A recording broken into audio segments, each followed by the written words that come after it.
The war room hummed with quiet efficiency as dozens of analysts worked at their stations. Fleet Commander Telos reviewed the final intelligence reports about the primitive species they had discovered.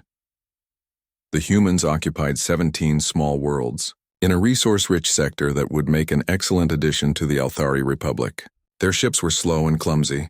Their weapons were basic energy projectiles, and their governments couldn't even agree on simple trade policies. Telos smiled as he studied the tactical displays. His people had conquered 43 star systems over the past 5 centuries. They had perfected the art of overwhelming force combined with superior technology. The humans would surrender within days, just like all the others. Admiral Korvac entered the briefing chamber with his usual confidence.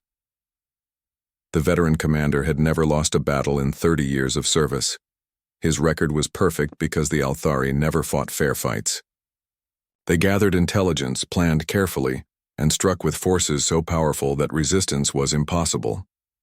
The 47th Conquest Fleet is ready for deployment, Korvac reported. 300 vessels, including 12 heavy bombardment ships and 40 troop transports. We can pacify their entire civilization within 6 standard cycles. The intelligence officer raised a concern. Sir, we have limited data on their defensive capabilities. Our long-range scouts detected only basic patrol craft and mining operations. Telos waved dismissively. Exactly. They're barely capable of interplanetary flight. Our smallest destroyer could defeat their entire fleet. He activated the holographic display showing human space. We'll enter their territory near this mining colony. It's isolated and lightly defended, perfect for demonstrating our superiority. Korvac studied the target location. Haven's Gate appeared to be a simple asteroid mining operation with basic defensive arrays. The surrounding space showed no signs of military installations or hidden fleets. It looked like an easy first victory that would demoralize the humans and encourage quick surrender. What about their response time? Korvac asked. How quickly can they mobilize reinforcements? Their fastest ships require several days to travel between systems, the analyst replied. We'll have complete control of the area long before they can mount any meaningful resistance. The plan was simple and effective. The 47th Fleet would jump directly into the mining system, destroy any resistance, and broadcast surrender demands to all human worlds. Faced with overwhelming force, the humans would have no choice but to submit to Althari rule. 3 days later, the massive fleet gathered at the jump point. Hundreds of sleek warships hung in formation, their weapons charged and ready. Transports carried elite soldiers equipped with the finest combat gear in known space. Support vessels loaded with occupation equipment waited to establish Althari control over human territory. Korvac stood on the bridge of his flagship, the Devastator. Around him, officers monitored dozens of systems and weapons arrays. Everything was perfect. The humans would learn why the Althari Republic was feared across the galaxy. All ships report ready for jump, his communications officer announced. Begin the operation, Korvac ordered. Reality twisted around the fleet as they entered hyperspace. Within moments, they emerged in the Haven's Gate system. The target mining station hung exactly where intelligence had predicted, a collection of industrial modules attached to a large asteroid. It looked completely defenseless. Open communications, Korvac commanded. Let's get this over with quickly.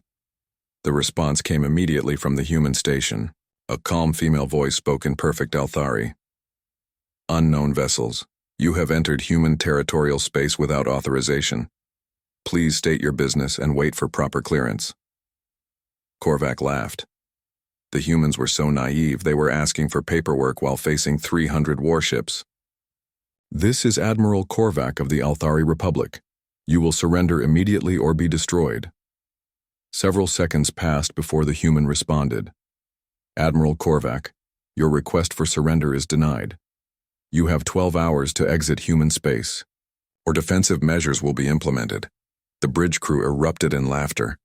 A mining station was threatening the most powerful fleet ever assembled in this region of space.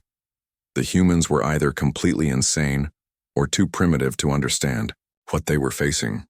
Defensive measures? Korvac's weapons officer asked. Sir, they have nothing but basic mining equipment. This will be the shortest battle in Althari history. Korvac checked his tactical displays one more time. The mining station showed standard power signatures and basic defensive shields. No hidden weapons, no reinforcements, no surprises. Just a simple mining operation trying to bluff its way out of destruction. Target their communications array first, he ordered. Then disable their power systems. I want them helpless but alive to broadcast their surrender to other human worlds. The fleet's weapons powered up with a sound like thunder. Energy cannons swiveled toward the mining station, while missile batteries prepared for launch. 300 ships focused their entire firepower on a single target that couldn't possibly survive the assault. Fire when ready, Korvac commanded. The first volley lit up space with brilliant energy beams and explosive warheads. Enough firepower to destroy a small moon converged on the human mining station. Korvac expected to see debris and escape pods, followed by desperate calls for mercy. Instead, something impossible happened. The energy beams struck the station's shields and simply disappeared. Not reflected, not absorbed, but completely gone, as if they had never existed. The missiles detonated harmlessly against barriers that shouldn't have been able to stop a child's toy rocket. What just happened? Korvac demanded. His sensor officer stared at his displays in confusion. Sir, our weapons appear to have had no effect. The station's shields are still at full strength. Before anyone could respond, the mining station began to change. What had appeared to be simple industrial equipment suddenly revealed itself as something entirely different. Hidden weapon arrays emerged from camouflaged housings. Sections of the asteroid broke away to expose massive gun batteries. The humble mining operation transformed into a fortress that made Althari military stations look primitive. All ships, evasive maneuvers, Korvac shouted, but it was already too late. The humans had been waiting. Deep beneath the asteroid's surface, Captain Walsh sat calmly in the command center of Haven's Gate. Around her, dozens of technicians worked at stations that bore no resemblance to mining equipment. Holographic displays showed the positions of every Althari ship in the system. Weapon targeting computers calculated firing solutions with mathematical precision. Everything was proceeding exactly as planned. Walsh had trained for this moment her entire career. Humanity had always known they would eventually encounter hostile aliens. The question was never if, but when and how many. The answer was to make sure that any aggressor would face such devastating consequences that others would think twice about testing human resolve. Ma'am, the aliens are demanding our surrender, Communications Officer Brooks reported. Standard response, Walsh replied. Give them the 12-hour warning as per Protocol 7. Protocol 7 was humanity's gift to the galaxy. Any hostile force entering human space would receive exactly one warning and exactly 12 hours to leave. After that, the consequences would be swift, total, and educational for anyone else watching. The Althari opened fire exactly as human intelligence had predicted they would. Their energy weapons struck Haven's Gate's adaptive shielding system, which had been designed specifically to counter their technology. The shields didn't just absorb the energy, they stored it and prepared to send it back with interest. Shields holding at 100%, Weapons Officer Davis announced. Enemy fire has been completely neutralized. Walsh nodded. Begin transformation sequence. Show them what they're really facing. The asteroid mining station that the Althari had attacked was an elaborate disguise. Hidden motors moved massive sections of rock, revealing weapon arrays that had been disguised as ore processors. Particle cannons emerged from what appeared to be storage bays. Missile launchers rose from fake mining shafts. The entire installation reconfigured itself from innocent mining operation to military fortress in less than 60 seconds. All weapons online and ready, Davis reported. Targeting solutions locked on 60 enemy vessels. Fire at will, Walsh ordered. The first human weapons to fire were the quantum disruptors. These devices didn't destroy enemy ships in the traditional sense. Instead, they disrupted the quantum bonds holding matter together, causing the target to simply cease to exist. At the subatomic level, 60 Althari vessels vanished in an instant, leaving behind only empty space where proud warships had been moments before. The surviving Althari ships tried to return fire, but their weapons were useless against technology they had never encountered. Human adaptive shielding analyzed each incoming shot and adjusted to make the next one harmless. After 3 volleys, the alien weapons might as well have been throwing rocks. "Deploy nanomachine swarms," Walsh commanded. Thousands of tiny machines poured out of hidden launchers, each one smaller than a grain of sand, but programmed with specific instructions. They swarmed over the nearest Althari ships and began converting hull metal into more copies of themselves. Within minutes, enemy vessels were being consumed by their own material as it transformed into additional weapons and defensive systems. Admiral Korvac's flagship tried to retreat, but retreat was not an option. Hidden platforms throughout the system activated, revealing themselves at every jump point. The humans hadn't just prepared to defend this system. They had prepared to ensure that no enemy would leave to report what they had found. "Incoming transmission from the enemy flagship," Brooks announced. "Put it through," Walsh replied. Admiral Korvac appeared on the main screen, his confident expression replaced by shock and growing fear. "What are you? Your intelligence report said you were primitive," Walsh smiled politely. "Admiral, we are exactly what we appear to be, humans defending human space. The fact that your intelligence was completely wrong isn't our problem. This is impossible. We have the most advanced military in the galaxy. You had the most advanced military you were aware of," Walsh corrected. "There's a significant difference. Around the system, human weapons continued their systematic destruction of the Altari fleet. Ship after ship fell to weapons the aliens had never seen before. Their shields, designed to stop energy weapons and kinetic projectiles, were useless against quantum disruptors and nanomachine swarms. "Please," Korvac begged. "We surrender. Call off your weapons." Walsh checked her tactical display. 12 Althari ships remained functional out of the original 300. Their crews would be useful for intelligence gathering and prisoner exchange. More importantly, they would serve as witnesses to what happened when someone decided to invade human space. "Cease fire," she ordered. "Prepare boarding parties for prisoner collection." The surviving Althari vessels found themselves surrounded by human ships that had seemed to appear from nowhere. These weren't the crude vessels that intelligence had reported. They were sleek, powerful warships that moved through space like living things. "Ma'am, boarding operations complete," Security Chief Thompson reported. "All surviving enemy personnel are in custody." Walsh stood and smoothed her uniform. It was time for the next phase of the operation. The prisoners would need to understand exactly what they had stumbled into, and more importantly, what message they would carry back to their people. "Prepare my shuttle," she ordered. "I want to speak with Admiral Korvac personally." "Ma'am, is that wise? He might try something desperate." Walsh laughed. "Chief, Admiral Korvac has just watched his entire fleet get destroyed by a mining station. I don't think he's feeling particularly desperate right now. More likely, he's wondering how his intelligence could have been so completely wrong." As her shuttle approached the captured Althari flagship, Walsh reflected on humanity's approach to galactic diplomacy. They had spent centuries studying other species, learning their strengths and weaknesses, preparing for every possible threat. The Althari had underestimated them badly, but that mistake would serve as an education for the entire galaxy. The real lesson was just beginning. Admiral Korvac sat in what he assumed was a prison cell, though it looked more like a comfortable hotel room than any detention facility he had ever seen.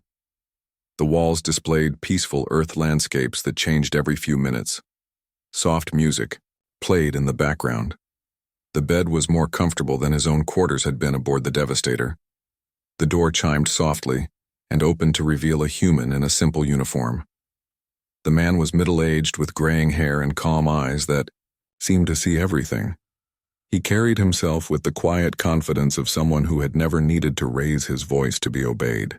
"Admiral Korvac, I'm Commander Lewis. I hope you're finding your accommodations acceptable." Korvac stood quickly, his military training taking over despite his confusion. "Are you here to interrogate me?" Lewis smiled and gestured for him to sit. "Back down. Nothing so dramatic. I thought you might like to understand what just happened to your fleet." You use some kind of advanced weapons technology. Our intelligence severely underestimated your capabilities. Your intelligence was perfect, Lewis replied, settling into a chair across from his prisoner. Every detail they reported about human technology was completely accurate. Korvac stared at him in confusion. That's impossible. We saw primitive ships and basic weapons. Your mining station just destroyed 300 of our most advanced warships. Let me show you something, Lewis said, touching a control panel. The walls became transparent, revealing the interior of the ship they were aboard. Korvac gasped. They were inside a vessel that stretched beyond his ability to see. Manufacturing bays the size of cities churned with activity. Automated systems were breaking down captured Althari ships and converting the materials into new weapons. Assembly lines produced equipment at a rate that seemed impossible. This ship appeared on our sensors as a simple cargo hauler, Korvac whispered. Holographic camouflage, Lewis explained. We've been using it for over a century. Every human vessel you've ever detected has been disguised as something harmless. Our exploration ships looked like civilian transports. Our military vessels appeared to be mining equipment or scientific platforms. Lewis touched another control, and the display changed to show a star map. Dozens of alien civilizations were marked in different colors. The Althari Republic was highlighted in red, with detailed information about their military capabilities, political structure, and historical actions. We've been watching you for 87 years, Admiral. We know about the Viridian Massacre, where you killed 40 million civilians because they refused to surrender quickly enough. We documented your attack on the Aquatic Confederation, where you poisoned their oceans to force submission. We recorded the orbital bombardment of the peaceful farming colonies in the Theta sector. Korvac felt ice forming in his stomach. You've been spying on us?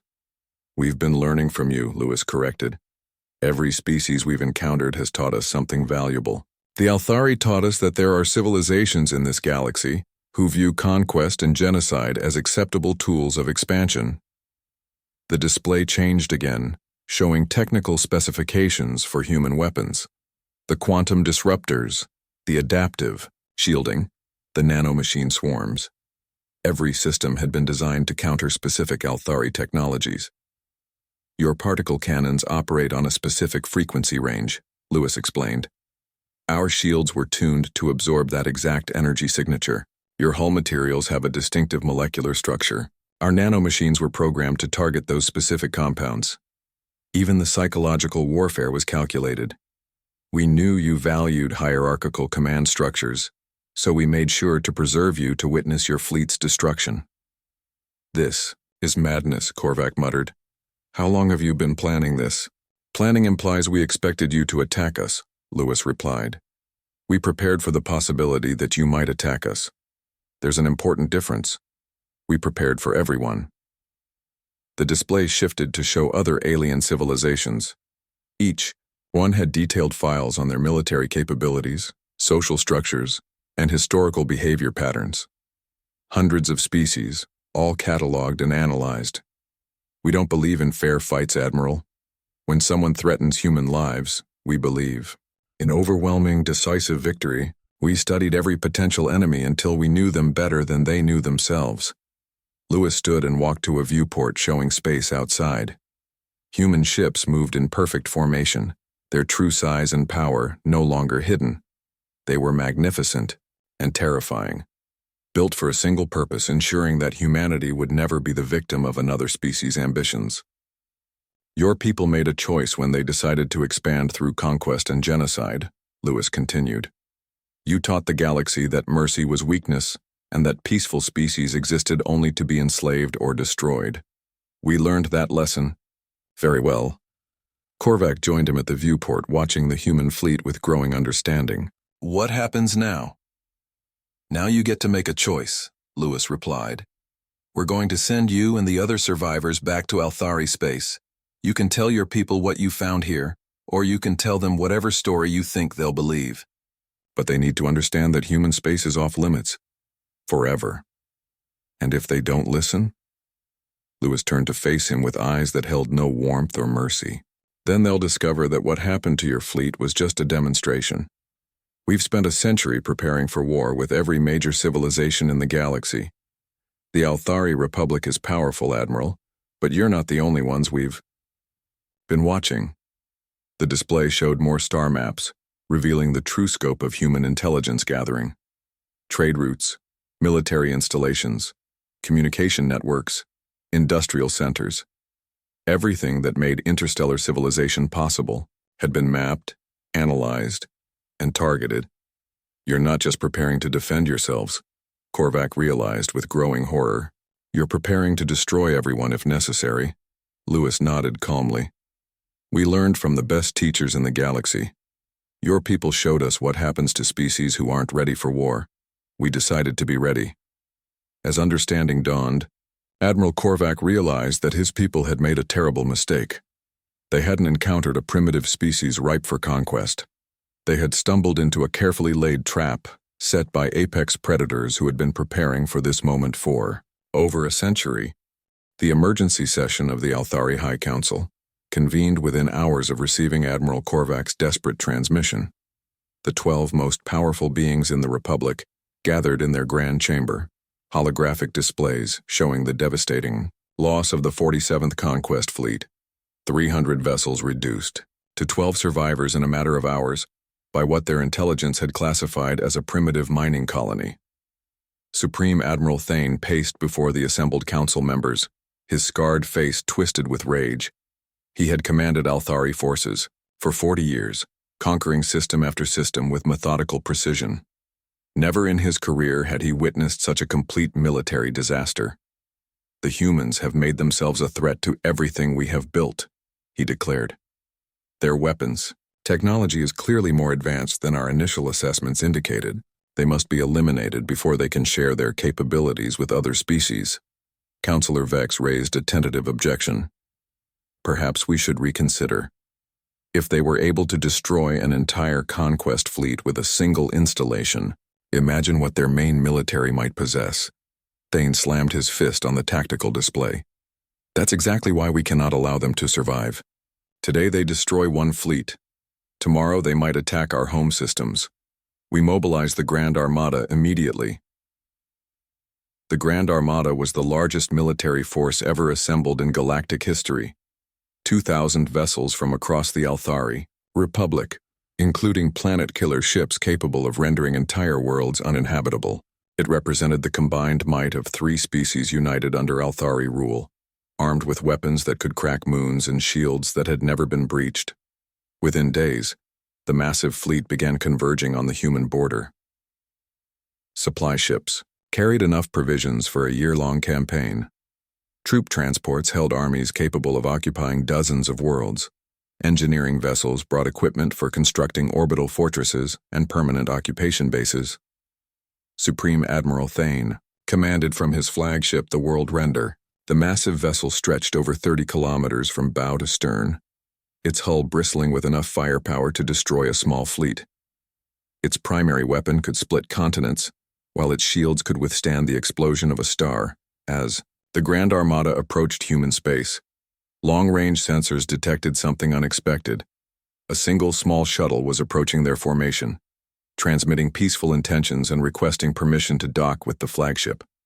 Sir, the shuttle appears to be unarmed, the sensor operator reported. It's requesting a meeting with you personally. Thane studied the tactical display. One tiny human vessel facing 2,000 Althari warships. Either the humans were completely insane, or this was some kind of trap. What could they possibly hope to accomplish? Maybe they want to surrender before we destroy them all, suggested his weapons officer. Allow them to dock, Thane decided. I want to see what these creatures look like before I exterminate their entire species. The human shuttle landed in the World Render's main docking bay. A single figure emerged, a middle-aged woman in a simple, diplomatic uniform. She carried no weapons and showed no signs of fear despite being surrounded by thousands of heavily armed Althari soldiers. Ambassador Taylor walked calmly through the corridors of the enemy flagship as if she were attending a routine diplomatic meeting. Guards escorted her to the bridge where Supreme Admiral Thane waited with barely contained fury. I am Ambassador Taylor, representing humanity in this sector, she said with perfect composure. I've come to offer you one opportunity to withdraw your forces and never return to human space. Thane laughed harshly. You're offering us terms? Your people destroyed one of our fleets and now you think you can dictate conditions to the entire Althari Republic? I'm offering you a chance to avoid a war that will end badly for everyone involved, Taylor replied calmly. What happened to Admiral Korvac's fleet was a defensive response to unprovoked aggression. We don't want to escalate this conflict, but we will if you force us to. You face 2,000 warships, including vessels capable of destroying planets, Thane snarled. What could you possibly do against such force? Taylor smiled sadly. Supreme Admiral, you're thinking about this conflict in terms of traditional warfare. Fleets meeting in space, battles fought with conventional weapons, victory decided by superior firepower. That's not the kind of war humanity fights. She gestured toward the viewport showing empty space where human colonies should have been. We don't defend static positions or fight battles we might lose. When threatened with extinction, we adapt. We disappear. We strike from unexpected directions. We turn our enemies' strengths into weaknesses. Empty boasts from a dying species, Thane replied. Your colonies are gone because you're fleeing in terror. We'll hunt down every ship and exterminate every last human in the galaxy. Our colonies aren't gone because we're fleeing, Taylor said quietly. They're gone because we've moved to more advantageous positions. Positions where we can prosecute this war on our terms instead of yours. Thane activated his weapon systems, targeting the human shuttle with enough firepower to vaporize it instantly. I've heard enough. You have 10 seconds to surrender unconditionally, or you'll share the fate of your entire species. Taylor remained completely calm even as targeting locks painted her shuttle. Supreme Admiral, I want you to remember this moment. I came here under a flag of truce to offer you and your people a way out of this conflict. You could have chosen peace. You could have chosen to leave human space and never return. Instead, you're choosing war. 10 seconds, Thane repeated. Then war it is, Taylor replied. The weapons fired, but the human shuttle was no longer there. It had simply vanished, reappearing instantly at the edge of the system.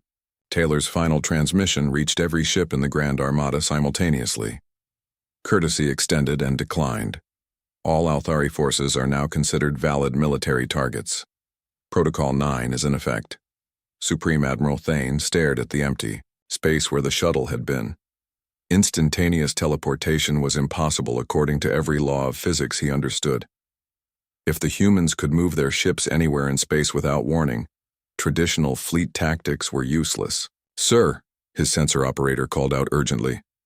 We're detecting massive quantum signatures throughout the system. Something big is happening. As the Grand Armada advanced deeper into human space, they found only empty systems and abandoned colonies. But Admiral Korvac's warnings echoed in Thane's mind. The humans didn't fight the kind of war the Althari understood. They fought to win, regardless of the cost. The stars were about to go out. The Grand Armada's arrival at Earth's solar system marked the beginning of the end for Althari confidence. Where the human homeworld should have been, they found only carefully arranged debris patterns that spelled out a message in perfect Althari. Script. You could have left. Supreme Admiral Thane stared at the impossible sight through the World Render's main viewport. An entire planet had vanished without leaving the gravitational disturbances that would indicate destruction. The other worlds in the system were equally absent, replaced by artificial asteroid fields that maintained perfect orbital mechanics. How do you move a planet? His science officer asked in bewilderment. You don't, Admiral Korvac replied quietly from his position near the command center. He had insisted on accompanying the Grand Armada despite his recent captivity, hoping to convince Thane to reconsider the attack. They didn't move Earth. They moved everything on Earth. Reports began flooding in from across Althari space. Industrial. Worlds were reporting massive sabotage from within their own populations. Orbital defense platforms were going offline without explanation. Communication relays were being systematically destroyed by forces that seemed to know exactly where to strike for maximum effect. Sir, we're receiving priority transmissions from the homeworld, the communications officer announced with growing alarm. Military command reports that sleeper agents have activated simultaneously across all 3 Althari worlds. They're targeting critical infrastructure with impossible precision. Thane felt the first stirrings of genuine fear. Sleeper agents? How could humans have infiltrated our home systems? Admiral Korvac moved to the tactical display, his expression grim. Because we never looked for them. For decades, we've been so focused on conquest that we ignored the possibility that someone might be studying us in return. Every trade delegation, every diplomatic mission, every cultural exchange could have been cover for intelligence operations. The display shifted to show the scope of the attacks. Power grids failing across major population centers. Military arsenals exploding in perfectly coordinated strikes. Shipyards that had built vessels for centuries suddenly unable to produce even basic components. The humans weren't just fighting a war, they were dismantling civilization itself. This is impossible, Thane muttered. We would have detected long-term infiltration operations. Would we? Korvac asked. Our security was designed to detect military threats and prevent armed invasion. We never considered that someone might spend a century placing assets throughout our society, learning our weaknesses and preparing for exactly this kind of conflict. The World Render's sensors detected massive quantum signatures forming throughout the solar system. Space itself seemed to ripple as reality bent around invisible objects. Then the human fleet decloaked, appearing at positions that should have been impossible to maintain without detection. These weren't the crude vessels that Althari intelligence had catalogued. These were constructs that seemed to bend the laws of physics around them. They moved like living things, their hulls flowing and changing shape as they adapted to different tactical requirements. They were beautiful and terrifying, built by a species that had learned to turn science fiction into deadly reality. How many ships are we facing? Thane demanded. Sensors show approximately 500 vessels, the tactical officer replied. But their true numbers may be much higher. Our sensors can't penetrate their stealth systems. Admiral Korvac studied the display with professional appreciation despite the dire circumstances. Look at their formation. They're not trying to destroy us quickly. They're demonstrating their capabilities while giving us time to understand what we're facing. The human fleet began its attack with surgical precision. Instead of overwhelming firepower, they used targeted strikes that disabled rather than destroyed. Althari vessels found their weapons offline, their engines dead, their shields failing in specific patterns that suggested intimate knowledge of their technology. Commander Lewis's voice came through on an open channel, calm and professional. Supreme Admiral Thane, you are ordered to surrender your fleet immediately. Any attempt to continue hostilities will result in the complete destruction of all Althari military assets. Never, Thane roared. The Grand Armada does not surrender. To anyone. Then you've chosen the difficult path, Lewis replied sadly. What followed was not a battle but an educational demonstration. Human weapons that defied comprehension systematically dismantled the most powerful military force in known space. Ships that had never known defeat found themselves helpless against technology that seemed to operate by different rules of reality. The World Render's shields, capable of withstanding stellar explosions, failed under weapons that didn't attack. The barriers but simply convinced them they no longer existed. Her planet-killing main guns were neutralized by devices that made their targeting computers forget how to fire. Even her escape systems were blocked by fields that made hyperspace itself impassable. Admiral Korvac watched the systematic destruction of his people's military might with a mixture of horror and fascination. The humans weren't just winning. They were teaching a lesson that would echo through galactic history. Any species that threatened humanity would face consequences so devastating that others would think carefully before making the same mistake. Sir, all remaining ships report weapons and engines offline, the communications officer announced. We're completely helpless. Commander Lewis appeared on their main screen, his expression showing no satisfaction in victory. Supreme Admiral, your fleet is defeated. Your homeworlds are secure but under human protection. Your military infrastructure has been neutralized, but can be rebuilt. The choice of what happens next belongs to you. Thane slumped in his command chair. the weight of absolute defeat crushing his spirit. "What are your terms?" "Simple," Lewis replied.